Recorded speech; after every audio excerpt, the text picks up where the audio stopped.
तो नमस्कार विद्यार्थी मित्र मैत्रिणींनो, तुमच्या सगळ्यांचं पुन्हा एकदा आपल्या परिवर्तन कॉम्पिटेटिव्ह फोरमच्या या ऑनलाईन प्लॅटफॉर्मवरती स्वागत आहे. विद्यार्थी मित्र मैत्रिणींनो, 9 नोव्हेंबर 2025 रोजी राज्यसेवेची पूर्व परीक्षा त्या ठिकाणी पार पडली किंवा महाराष्ट्र नागरी सेवा राजपत्रित संयुक्त पूर्व परीक्षा पार पडली. आणि या परीक्षेमध्ये करंट अफेअर्सचे जे प्रश्न आलेले होते तर त्याचं सखोल स्वरूपात आपण विश्लेषण करणार आहोत आणि त्याचबरोबर त्याची संभाव्य उत्तर काय असतील तर ते देखील बघणार त्या ठिकाणी आहोत. राईट. आता पुढे जात असताना पहिली तर गोष्ट, नंबर ऑफ क्वेश्चन्स किती आलेले होते तर ते आपण समजून घेण्याचा प्रयत्न करूया. आता जर तुम्ही चालू घडामोडीचं सेक्शन बघितला ना तर चालू घडामोडीच्या सेक्शनला 15 नव्हे तर 14 प्रश्न होते. तुम्ही म्हणाल सर 15 प्रश्न सिक्वेन्शियली आलेले, बरोबर, पण त्याच्यात एक इकॉनॉमीचा बुलेटिन क्लोजर वाला क्वेश्चन आलेला होता तर तो मी काढून टाकलाय. आणि अदरवाईज तुम्ही एक्सटेन्शन जर का घ्यायचं म्हटलं तर जिओग्राफीमध्ये ते एक्सटेन्शन तुम्हाला बघता येईल, पॉलिटीमध्ये पण ते फॉर दॅट मॅटर एक्सटेन्शन तुम्हाला बघता येऊ शकेल. कसं बघता येऊ शकेल? फॉर एक्झाम्पल जिओग्राफीमध्ये सिंधू नदीच्या उपनद्या विचारलेल्या होत्या. करंटमध्ये एक प्रश्न सिंधू नदीवरती आला आणि जिओग्राफीमध्ये पण एक प्रश्न आला.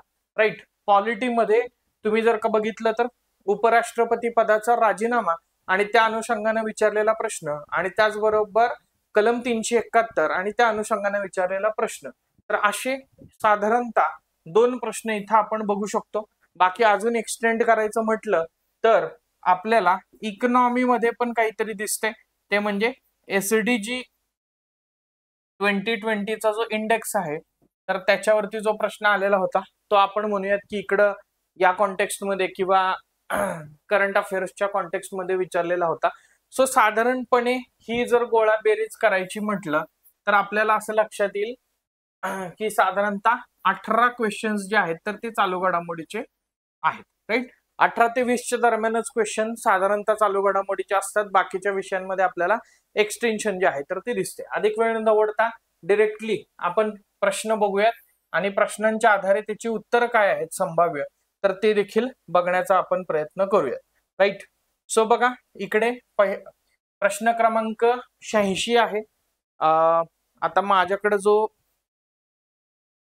पेपर होता, जो टेलिग्रामवरती पेपर इन जनरल आलेला आहे तर तोच पेपर आहे. तरी पण मी एकदा सुरुवात करत असताना कन्फर्मेशन तुम्हाला देतो की त्याचा कोड वगैरे काय आहे.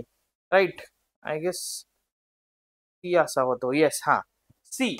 तो सी संचानुसार हे प्रश्न त्या ठिकाणी आहेत. तुम्ही प्रश्नावरती फोकस करा, नंबर नाही फोकस झाला तरी चालेल. बघा 2025-26च्या केंद्रीय अर्थसंकल्पाचं प्रमुख आकर्षण म्हणजे अणुऊर्जा अभियानाची सुरुवात, जे लघु मॉड्युलर अणुभट्ट्यांच्या संशोधन आणि विकासावर लक्ष केंद्रित करतं. स्मॉल मॉड्युलर रिएक्टर आपण डिस्कशन केलेलं होतं बॅच मध्ये देखील. SMR टेक्नॉलॉजी, मॉड्युलर किचन आपण म्हणतो ना तसं मॉड्युलर रिएक्टर्स जे की फॅक्टरीमध्ये त्या ठिकाणी तयार केले जातील, पोर्टेबल असतील आणि इन्स्टॉलेशन साईटला जाऊन इन्स्टॉल केले जातील. एकच मोठा ॲटॉमिक रिएक्टर उभा करण्यापेक्षा छोटे छोटे मॉड्युलर रिएक्टर्स जे आहेत तर ते उभे केले जातील. ही बेसिकली त्याच्या मागची कन्सेप्ट आहे. सो पहिलं स्टेटमेंट बरोबर आहे.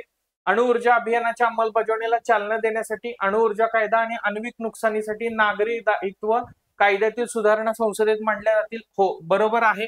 1962चा हा जो कायदा आहे तर त्याच्यामध्ये सुधारणा या दृष्टिकोनातून होणं गरजेचं आहे. आणि जर या सुधारणा झाल्या तर त्याच्यामुळं अणुऊर्जा प्रकल्पामध्ये परकीय क्षेत्रातील गुंतवणुकीला प्रोत्साहन मिळेल अशी अपेक्षा आहे का?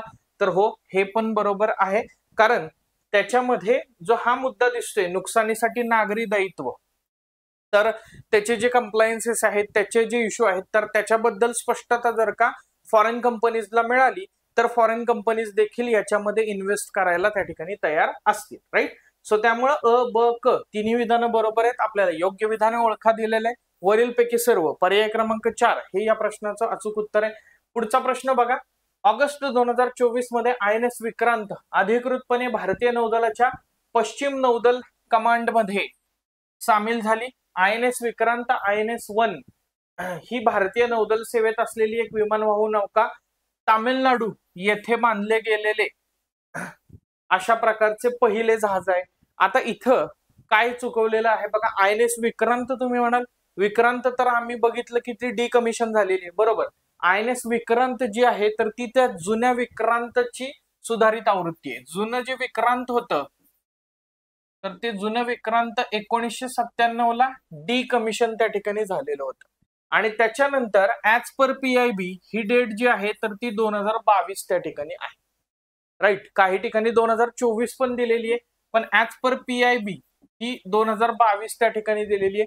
त्यामुळं पहिलं स्टेटमेंट जे आहे तर ते चुकीचं त्या ठिकाणी आहे. आणि दुसरं स्टेटमेंट जे आहे तर त्याच्यात तमिळनाडूमध्ये नाहीये, तर कोची, केरला या ठिकाणी हे बांधलं गेलेलं आहे. राईट, सो त्याच्यामुळं वरीलपैकी एकही नाही असं या प्रश्नाचं उत्तर असू शकतं. पण मध्ये त्या ठिकाणी अँबिग्युटी आहे असं मी या ठिकाणी म्हणेन. राईट, सो इथं वेस्टर्न कमांड मध्ये सामील झालेली आहे का? येस, वेस्टर्न कमांडचं हेडक्वार्टर जे आहे मुंबई त्या ठिकाणी सामील झालेली दिसते. सो तिकडे मुंबई जे आहे तर ते पुढं एक्सटेन्शन स्वरूपात लक्षात घेण्याचा प्रयत्न करा. नेक्स्ट, भारताचे मुख्य न्यायाधीश भूषण गवई यांच्याबाबत काय खरे नाही, काय खरे नाही. मोस्ट एक्सपेक्टेड होता क्वेश्चन. BR गवई सर्वोच्च न्यायालयाचे मुख्य न्यायाधीश झाले तर त्या कॉन्टेक्स्ट मध्ये बघा, त्यांचा जन्म 24 नोव्हेंबर 1960 साली झालाय का? हो. त्यांनी संविधानिक आणि प्रशासकीय कायद्यामध्ये प्रॅक्टिस केलेली आहे, कॉन्स्टिट्युशनल अँड ऍडमिनिस्ट्रेटिव्ह लॉ, हे पण बरोबर आहे. जानेवारी 2005 मध्ये त्यांची नागपूर खंडपीठात सरकारी अधिवक्ता आणि सरकारी वकील म्हणजेच government pleader and public prosecutor म्हणून नियुक्ती झाली का? तर आता इथं प्रश्न आहे. आणि मे 2019 मध्ये त्यांना सर्वोच्च न्यायालयाचे न्यायाधीश म्हणून बढती मिळाली का? हेही बरोबर आहे. आता तिसऱ्या स्टेटमेंट मध्ये लक्षात ठेवा, ते government pleader and public prosecutor होते का? तर होते. ते नागपूर खंडपीठामध्ये government pleader and public prosecutor होते का? तर तिथंही होते, पण 2005 साली नव्हते. पहिल्यांदा ते 1992-93 सालामध्ये होते, त्याच्यानंतर 2002 सालामध्ये वगैरे होते. पण त्याच्यानंतर ते बॉम्बे हायकोर्टमध्ये त्या ठिकाणी 2005 पासून परमनंट जज झालेले दिसतात. साधारणतः 2003च्या दरम्यान ते काय म्हणतात त्याला, अतिरिक्त ऍडिशनल हायकोर्ट जज जे आहेत तर ते झालेले दिसतात मुंबई हायकोर्टामध्ये. म्हणजे 2005च्या अनुषंगाने इथं काय केलं, हायकोर्ट जज येईल. राईट, बॉम्बे हायकोर्टच्या बाबतीमध्ये. सो त्यामुळं पर्याय क्रमांक 3 हे चुकीचं आहे. आपल्याला काय खरे नाही विचारलंय, पर्याय क्रमांक 3 खरं नाही. सो पर्याय क्रमांक 3 हे याचं अचूक उत्तर असेल. राईट, नेक्स्ट पुढचा मुद्दा बघा, खालीलपैकी कोणते विधान बरोबर आहे? 6व्या राष्ट्रीय जल पुरस्कारांकरता आवेदन पत्र 15 नोव्हेंबर 2024 रोजी मागवण्यात आली. राष्ट्रीय जल पुरस्कार 9 प्रकारांमध्ये प्रदान केला जातो. जलशक्ती मंत्रालयाद्वारे या पुरस्काराची सुरुवात 2016 पासून झाली. आता बट ऑब्वियस आहे, राष्ट्रीय जल पुरस्कार जलशक्ती मंत्रालयच देत आहे, पण इथं 2016 नसून 2018 पासून याची सुरुवात झालेली आहे. आता आवेदन पत्र कधी मागवण्यात आलेलं आहे तर याच्यामध्ये ऑक्टोबरची PIB ला तारीख मिळते आणि इथं लास्ट डेट जी आहे तर ती सगळीकडे 31 डिसेंबर 2024 अशी दिली जाताना दिसते. त्यामुळे पहिल्या स्टेटमेंट बाबत कन्फर्म किंवा शुअर आपण असू शकत नाही. दुसरं स्टेटमेंट जे आहे 9 प्रकारात दिले जाते का? बरोबर आहे. आणि तिसरं स्टेटमेंट जे आहे तर ते चूक आहे.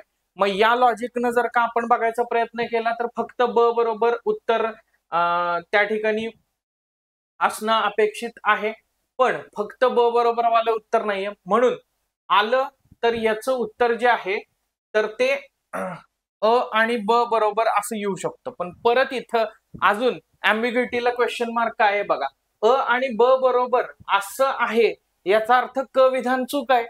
मग पर्याय क्रमांक इथं 2 बघा, सॉरी 3 बघा आणि पर्याय क्रमांक 2 बघा, अ ब सॉरी हा ओके ओके राईट, ब आणि क बरोबर आहेत. राईट, अ आणि ब बरोबर आहेत. सो 3 आलं पाहिजे, पण मी तरी पण ह्याला स्टार करून ठेवतो की याच्यामध्ये अँबिग्युटी आहे.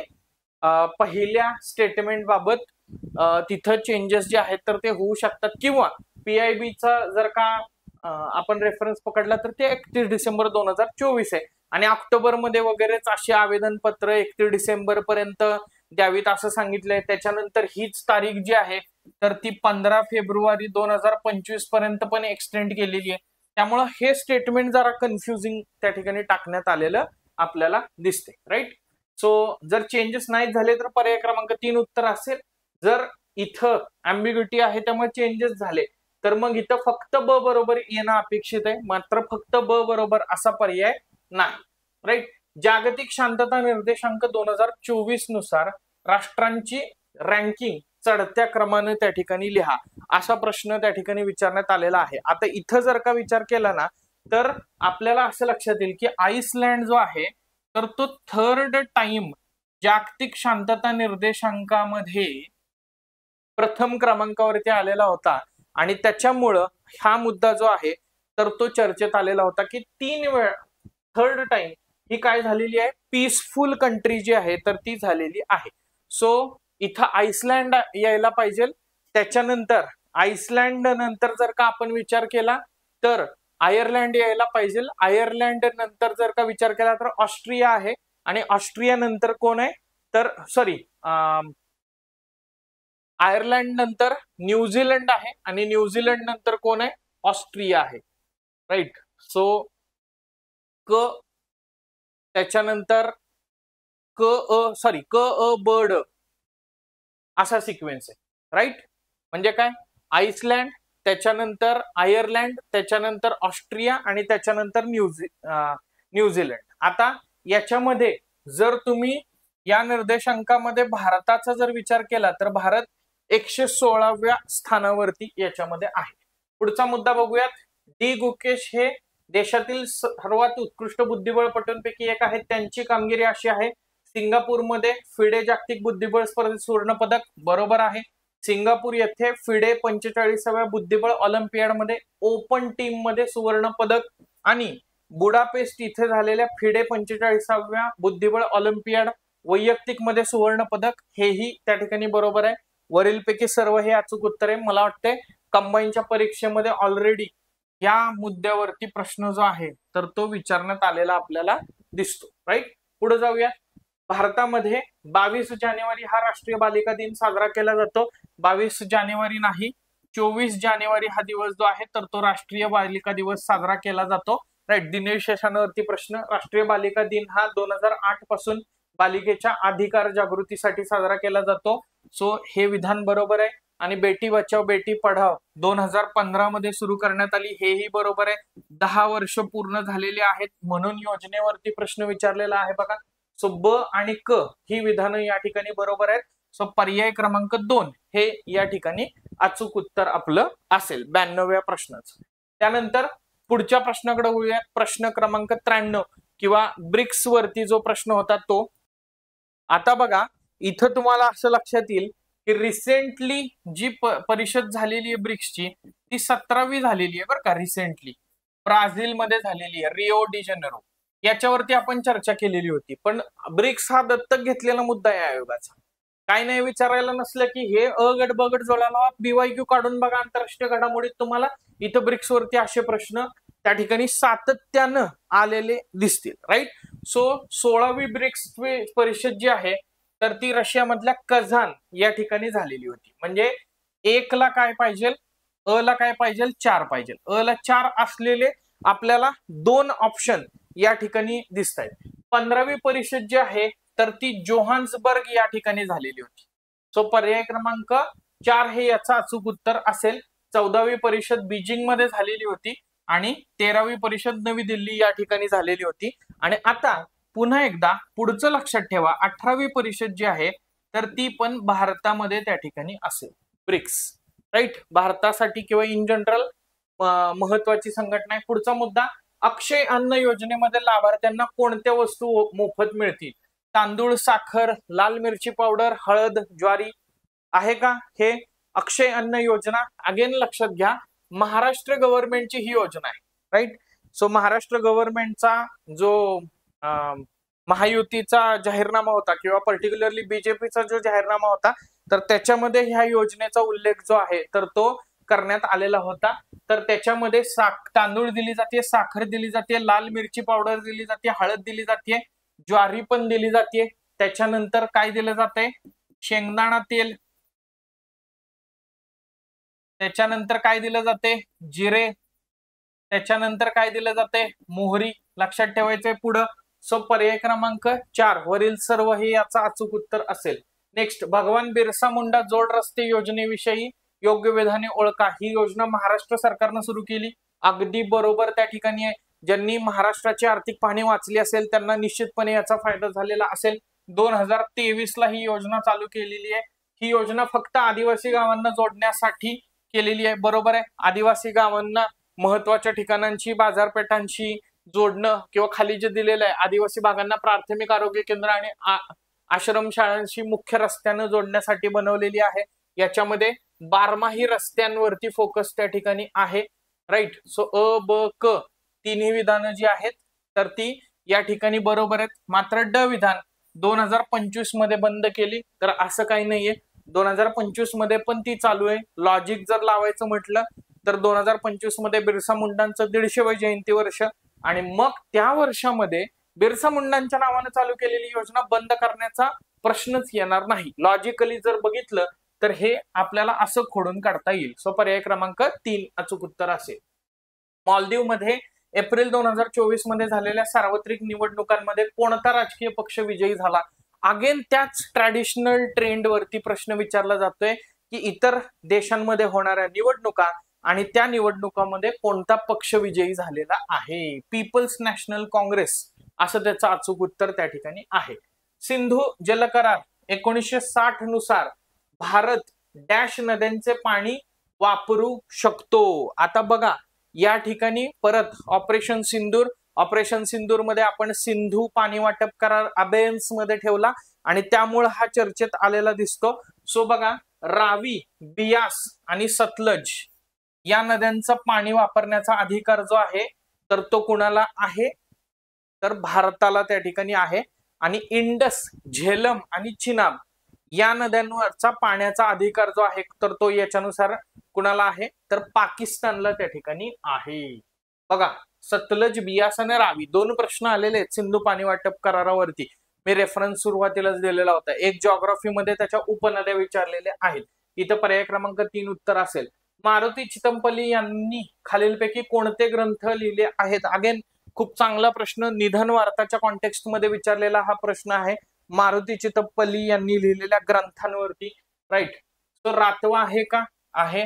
पाखरमाया आहे. त्याच्यानंतर चकवा चांदण आहे.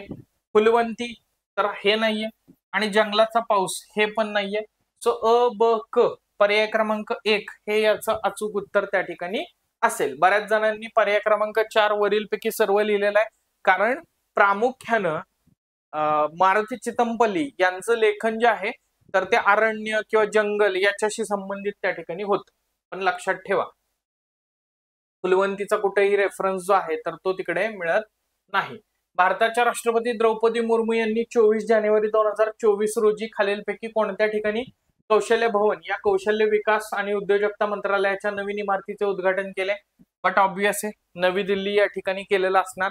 लॉजिक लावायचं म्हटलं तर मंत्रालय एखादा असेल तर ते नवी दिल्लीतच असणार आहे. ते लखनौला, बंगळुरूला, हैदराबादला कशाला करतील.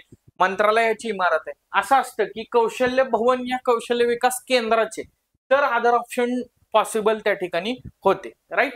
सो असं एकंदरीत इकडे करंट अफेअर्सच्या बाबतीमध्ये अनालिसिसचा आहे. बरेच मुद्दे जे आहेत तर ते आपण जे डिस्कस केलं, आपली आरंभ बॅच असेल किंवा प्रहार बॅच असेल तर त्याच्यामध्ये आपल्या ऍपमध्ये जे करंट अफेअर्सचे कंटेंट होते तर त्याच्या थ्रूच आपल्याला पोहोचता आलेलं दिसतं. अजून असाच अप्रोच जो आहे तर तो कंबाईनच्या साठी पण आपण ठेवण्याचा प्रयत्न करूयात. व्हिडिओ आवडल्यास लाईक, शेअर आणि सबस्क्राईब करा. पुढच्या व्हिडिओमध्ये भेटूयात अशाच प्रकारच्या इन्फॉर्मेटिव्ह गोष्टींसह. तोपर्यंत धन्यवाद. जय हिंद आणि बाय बाय.